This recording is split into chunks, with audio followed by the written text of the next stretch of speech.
வாழ்க, குருவே துணை, குரு அடி போற்றி.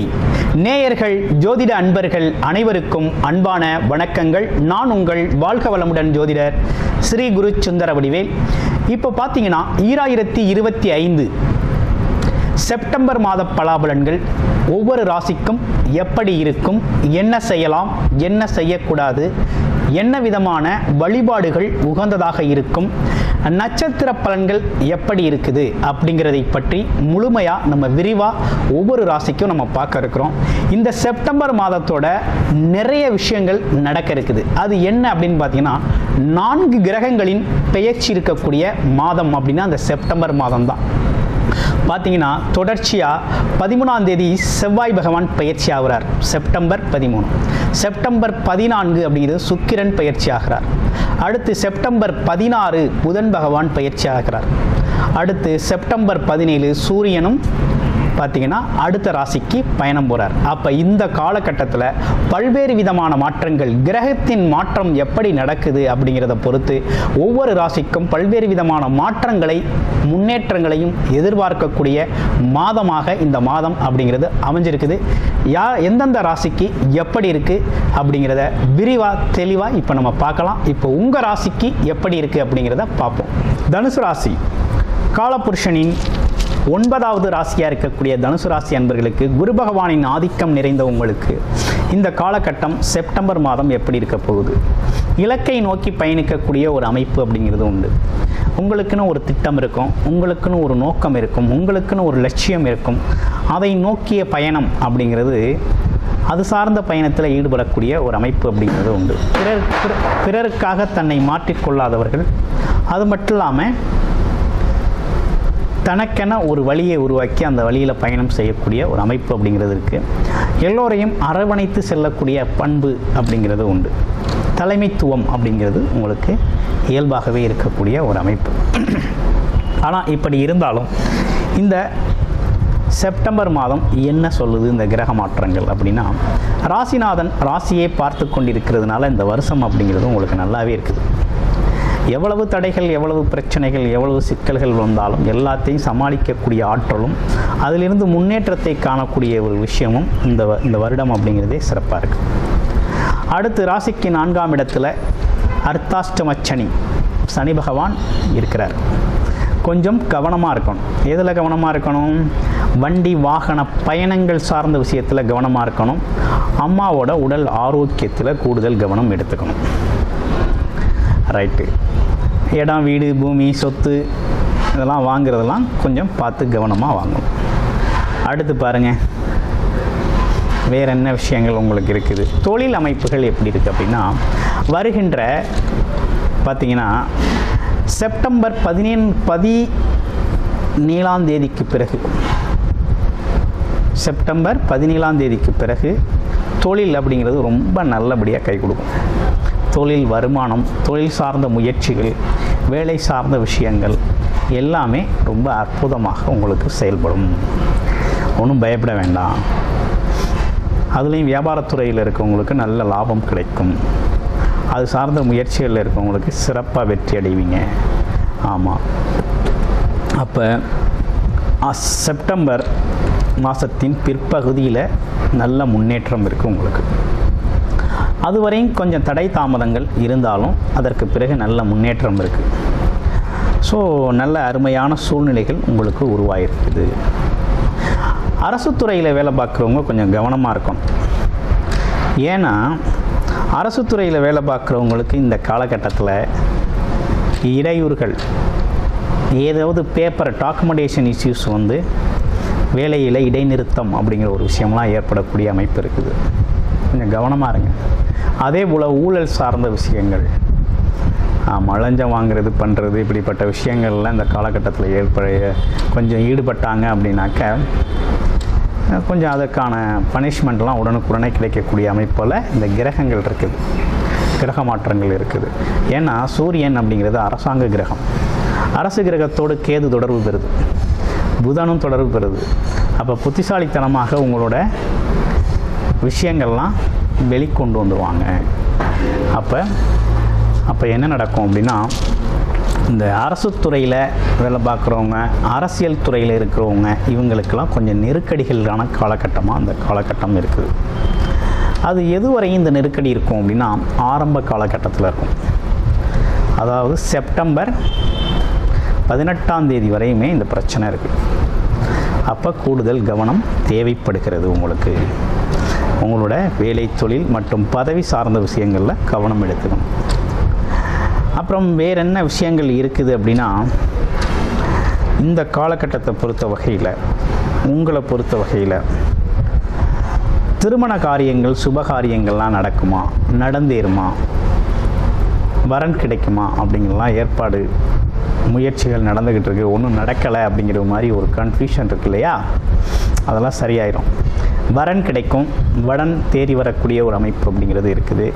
உங்களோட முயற்சிக்கு, நீங்கள் இதுவரையும் எடுத்த முயற்சியை விட கொஞ்சம் முயற்சி கம்மியாகவே இந்த காலகட்டத்தில் எடுத்தாலும் உங்களுக்கான வரன் அப்படிங்கிறது இந்த காலகட்டத்தில் அமையும். திருமண யோகங்கள் கை கொடுக்கும். திருமணம் சார்ந்த விஷயங்கள் தனுசு ராசிக்கு கைகூடக்கூடிய ஒரு அமைப்பு அப்படிங்கிறது ரொம்ப நல்லா இருக்குது. குடும்ப அமைப்புகள்லாம் எப்படி இருக்குது அப்படின்னு பார்க்கையில், குடும்ப அமைப்புகள் பார்த்திங்கனாக்க இந்த காலகட்டத்தில் கொஞ்சம் பொறுமையாக விட்டு கொடுத்து போகணுங்கிற மாதிரி இருக்குது. பெண்கள் அப்படிங்கிறவங்க இந்த காலகட்டத்தில் சப்போர்ட்டிவாக தான் இருப்பாங்க. குடும்ப பெண்கள் அப்படிங்கிறது ஆதரவாகவும் சப்போர்ட்டிவாகவும் இருக்கக்கூடிய ஒரு அமைப்பு இருக்குது. இருந்தாலும் குடும்பத்தில் 3வது நபர்கள் தலையீடு இருக்குது அப்படின்னாக்க கொஞ்சம் குழப்பங்கள் வரும். அதனால் 3வது நபர் பேச்சு கேட்டு உங்களுக்குள்ள தேவையில்லாத விஷயங்களை பேசி அல்லது பழைய சம்பவங்களை பற்றி பேசி சங்கடங்களை உருவாக்கி கொள்ள வேண்டாம். ஓகேங்களா? அடுத்து பார்த்தோம் அப்படின்னா வேறு என்ன விஷயங்கள் இருக்குது அப்படின்னு பார்க்கையில், படிப்பு சார்ந்த விஷயங்கள் தனுசு ராசி குழந்தைகளுக்கு நல்லா இருக்குமா அப்படின்னா ரொம்ப சூப்பராக இருக்கும். படிப்பு சார்ந்த விஷயத்தில் சாதிக்கக்கூடிய அமைப்பு அப்படிங்கிறது இருக்குது. கல்வி சார்ந்த விஷயத்தில் நல்ல முன்னேற்றம் இருக்கும். வித்தை கைகூடும் அப்படிங்கிற மாதிரி இருக்குது. ஓகே, உங்கள் ராசியில் இருக்கக்கூடிய நட்சத்திரங்களுக்கு என்னென்ன பலன்னு பார்த்துருவோம். ஃபஸ்ட்டு முதல் நட்சத்திரம் மூல நட்சத்திரம். மூல நட்சத்திரத்தை பொறுத்த வகையில் இந்த காலகட்டத்தில் பார்த்தீங்க அப்படின்னா, அதாவது பயணங்கள் சார்ந்த விஷயங்கள் ரொம்ப நல்லா இருக்குது. வெளிநாடு போகணுன்னா போகலாம், வெளியூர் போகணுன்னா போகலாம். வேலைக்காக போகிறது, வெளிநாடு வெளியூர் பயணங்கள் போகிறது ரொம்ப நல்லா இருக்குது. அதே போல் அரசு துறையில் வேலை பார்க்குறவங்களுக்கு டிரான்ஸ்ஃபர் கிடைக்கக்கூடிய ஒரு அமைப்பு அப்படிங்கிறது இருக்குது. அடுத்து பார்த்தோம்னாக்க படிப்புக்காக வெளியில் போகிறது அப்படிங்கிறது ரொம்ப நல்லா இருக்குது. வேறு என்ன சிறப்பு விசேஷங்கள் இருக்குது அப்படின்னா, குலதெய்வ கோயில்களை எடுத்து கட்டுறது, செய்கிறது, அதுகளுக்கான பரிகாரங்கள், நீண்ட நாள் மனசில் இருந்த ஆசைகள் பரிகாரங்களை நிறைவேற்றி கொள்வது, ஆலயம் சார்ந்த விஷயங்களுக்கு அடிக்கடி பார்த்திங்கன்னா ஆலயங்களுக்கு போயிட்டு வர்றது, இப்படிப்பட்ட விஷயங்களுக்கெல்லாம் ரொம்ப சிறப்பை தரும் வகையில் அமைஞ்சிருக்குது. முன்னோர்கள் நினைவு கூறுதல் அப்படிங்கிற ஒரு விஷயம்லாம் ரொம்ப நல்லா இருக்குது. பாக்கியஸ்தான அமைப்பு அப்படிங்கிறதுனால நீங்கள் இந்த காலகட்டத்தில் குலதெய்வம் கோயில் வழிபாடும், அதே நேரத்தில் பார்த்தீங்கன்னாக்க ஆலயங்களுக்கு உங்களால் முடிஞ்ச உதவிகளை செய்கிறது அப்படிங்கிறது ரொம்ப நல்லது. அடுத்து பூராடம் நட்சத்திரம். பூராடம் நட்சத்திரத்துக்கு எப்படி இருக்க போகுது அப்படிங்கிறத பார்க்கையில், பூராடம் நட்சத்திரத்தை பொறுத்த வகையில் இந்த காலகட்டத்தில் வேலை சார்ந்த அமைப்புகள் ரொம்ப நல்லா இருக்குது. அடுத்து பார்த்தோம்னாக்க தொழில் சார்ந்த அமைப்புகளுக்காக இடம்பெயர்றது அப்படிங்கிறதெல்லாம் ரொம்ப நல்லா இருக்குது. வேலை, தொழில், இதுக்காக வெளியில் அடிக்கடி போகிறது வர்றது, ஆமாம், அப்படிங்கிறது உங்களுக்கு சிறப்பாக இருக்கும். வேலை அப்படிங்கிறது உடனே கிடைக்கக்கூடிய அமைப்பு இருக்குது. ரொம்ப தடை தாமதங்கள் இருந்து வந்தது இல்லையா, அந்த தடை தாமதங்கள்லாம் கொஞ்சம் மாற்றத்தோடு உங்களுக்கு நடக்கக்கூடிய அமைப்பு இருக்குது. அதே போல் பெண்கள் சம்மந்தப்பட்ட விஷயங்களில் கொஞ்சம் கவனமாக இருங்க.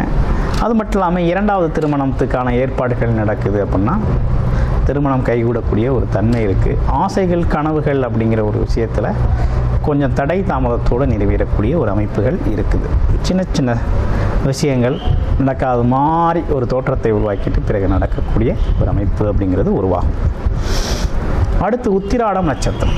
உத்திராடம் நட்சத்திரத்துக்கு எப்படி இருக்க போகுது அப்படிங்கிறத பார்க்கையில், அரசு காரியங்கள், அரசு சார்ந்த பணி, அரசியல் சார்ந்த விஷயத்தில் ஈடுபாட்டோடு இருக்கக்கூடிய தனுசு ராசி அன்பர்களுக்கு இந்த காலகட்டம் அப்படிங்கிறது கொஞ்சம் கவனமாகவே செயல்படக்கூடிய காலகட்டம். பாக்கியஸ்தான அமைப்புகள் ரொம்ப நல்லாக செயல்பட்டாலும் ஆமாம், சில வாய்ப்புகள் தவறக்கூடிய அமைப்பு அப்படிங்கிறது உருவாகுது. வாய்ப்புகளை கைவிடக்கூடிய ஒரு அமைப்பு அப்படிங்கிறது நடக்குது. அப்போ வாய்ப்புகளை சரியாக பயன்படுத்திக்கணும் அப்படின்னா நீங்கள் விநாயகர் வழிபாடு அப்படிங்கிறத தொடர்ச்சியாக நீங்கள் செஞ்சுக்கிட்டு வரணும். விநாயகர் வழிபாடை செஞ்சுக்கிட்டு வாங்க, ரொம்ப நல்லாயிருக்கும். ஆமாம், இப்படிப்பட்ட கோச்சார அமைப்புகள் அப்படிங்கிறது இப்படிப்பட்ட பலன்களை கொடுத்துருக்கு. இப்போ நீங்கள் உங்களுடைய பிறப்பு ஜாதகத்தில் நீங்கள் பிறக்கையில் ஒரு கிரக அமைப்புகள் இருந்திருக்கும் இல்லையா, அந்த கிரக அமைப்புகள் மூலமாக உங்களுக்கு எந்தெந்த விஷயங்கள் இந்த காலகட்டத்தில் சாதகமாக இருக்குது ஆமாம் அப்படிங்கிறத தசாபுத்தி அடிப்படையில் எப்படி இருக்குது அப்படிங்கிறத பார்த்துக்கிட்டு இந்த கோச்சார நிலைகளில் எது நமக்கு இந்த காலகட்டத்தில் கை கொடுக்குது, எது கொஞ்சம் பொறுமை காக்கலாம், எது பிறகு செஞ்சுக்கலாம் அப்படிங்கிறதெல்லாம் பார்த்து நீங்கள் அணுகுமுறை அது சார்ந்த விஷயத்தில் முயற்சி எடுக்கையில் மிகப்பெரிய லெவலில் வெற்றி பெறுவீங்க. சாதிக்கக்கூடிய ஒரு தன்மை அப்படிங்கிறது உருவாகும். ஆக மொத்தத்தில் இப்போ தனுசு ராசிக்கு வேறு ஏதும் நோய் தொந்தரவுகள் ஏதேனும் இருக்குமா, உடல் ஆரோக்கியத்தில் ஏதாவது குறைபாடுகள் இருக்குதா அப்படின்னு பார்த்தோம் அப்படின்னா அடிவயிறு சார்ந்த பிரச்சனைகளில் கூடுதல் கவனம் எடுத்துக்கங்க. ஆமாம், உணவு முறையில் கொஞ்சம் கூடுதல் கவனம் எடுத்துக்கிட்டீங்க அப்படின்னா ஒன்றும் பிரச்சனை இல்லை. ஏன்னா சில பேருக்கு அடிவயிறு சார்ந்த விஷயங்கள் கொஞ்சம் வலிகள் ஏற்படக்கூடிய தன்மை, குடல் சார்ந்த விஷயங்கள் பார்த்தீங்கன்னாக்க ஒரு அல்சர் இந்த மாதிரி விஷயங்கள் வர்றது, ஆமாம் தொந்தரவுகள் ஏதாவது கொடுக்கறது, இப்படிப்பட்ட விஷயங்கள் வரும். உணவு முறையில் அது கொஞ்சம் சரி பண்ணிக்கிறது அப்படிங்கிறது ரொம்ப முக்கியம். மற்றபடி வேறு ஒன்றும் பெரிய இஷ்யூஸுக்கு வேலை இல்லை. நன்றி, வணக்கம், வாழ்த்துக்கள்.